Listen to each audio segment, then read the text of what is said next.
ألا بذكر الله تطمئن القلوب. بزرگان محترم، نوجوانان اسلام اور عزیز طلبہ،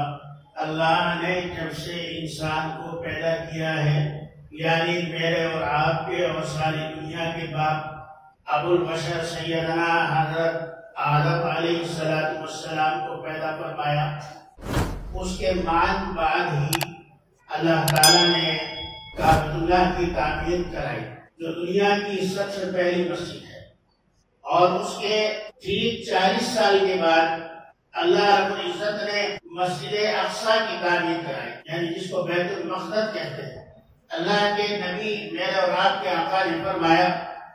کہ بیت اللہ شریف اور بیت المقدس کی تعمیر میں 40 سال کا فرق ہے۔ تو معلوم ہوا کہ جب سے اسلام دنیا میں موجود ہے، ایمان دنیا میں موجود ہے، اسی وقت سے بھی اس زمین پر مساجد کا وجود ہے۔ چنانچہ یہ مسلمانوں کی تاریخ رہی ہے کہ جہاں مسلمان جاتا ہے وہاں اپنے ساتھ 2 چیزیں لے کر جاتا ہے، ایک مسجد، دوسرا مدرسہ۔ مسلمانوں کی کوئی آبادی مسجد اور مدرسے سے خالی نہیں ہے۔ یہ 2 چیزیں مسلمان کی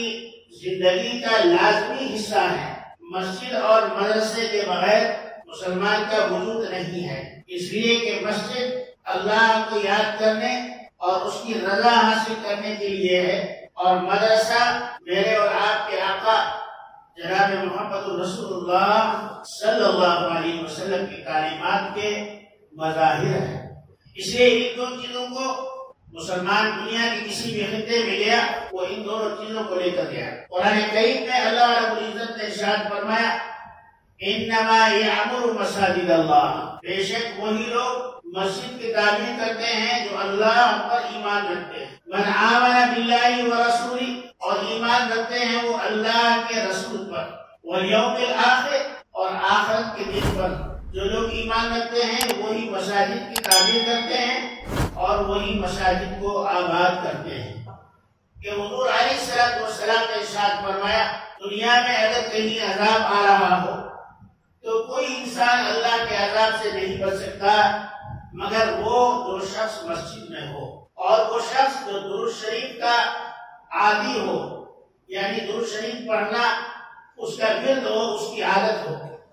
یہ 2 اشخاص ہی ایسے ہیں جو اللہ کے عذاب سے بچ سکتے ہیں۔ اور دوسری فضیلت یہ کہ جب اس پوری کائنات کا نظام کم و بالا ہو جائے گا،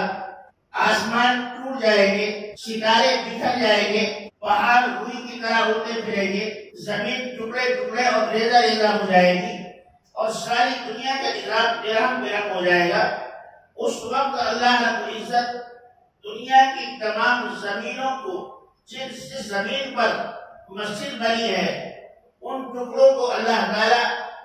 حکم دیں گے کہ وہ پانی پر تیرتے ہوئے جائے اور کعبۃ اللہ کی زمین سے مل جائے۔ اور جب یہ دنیا کی ہر مسجد کا ٹکڑا کعبۃ اللہ کی زمین سے مل جائے گا تو اللہ رب العزت اس پوری زمین کو جنت کی زمین میں شامل کر دیں گے۔ تو معلوم ہوا کہ دنیا میں جہاں بھی مساجد ہے وہ سب جنت کی زمین کے ٹکڑے ہیں، اور جنت جو ہے وہ اللہ کی ملکیت ہے، وہ کسی انسان کی ملکیت نہیں۔ اس لیے اس کے دینے اور نہ دینے کا فیصلہ نہ مسلمان کر سکتا ہے نہ غیر مسلم کر سکتا ہے، کیونکہ زمین جو ہے وہ اللہ کی ملکیت ہے۔ مسجد کی زمین اللہ کی ملکیت ہے، اس میں مسلمانوں کو نماز پڑھنے کی اجازت ہے، عبادت کرنے کی اجازت ہے، لیکن مسجد کا حصہ کسی کو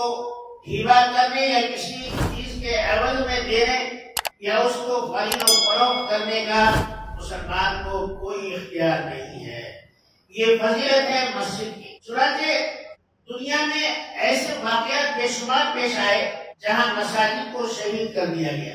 ایران میں 35 سال پہلے تہران میں سنیوں کی جامع مسجد کو شہید کر کے اس پر بلدیہ کا یعنی کارپوریشن کا آفس بنا دیا گیا۔ اس وقت سے آج تک ایران کو قرار نہیں ہے،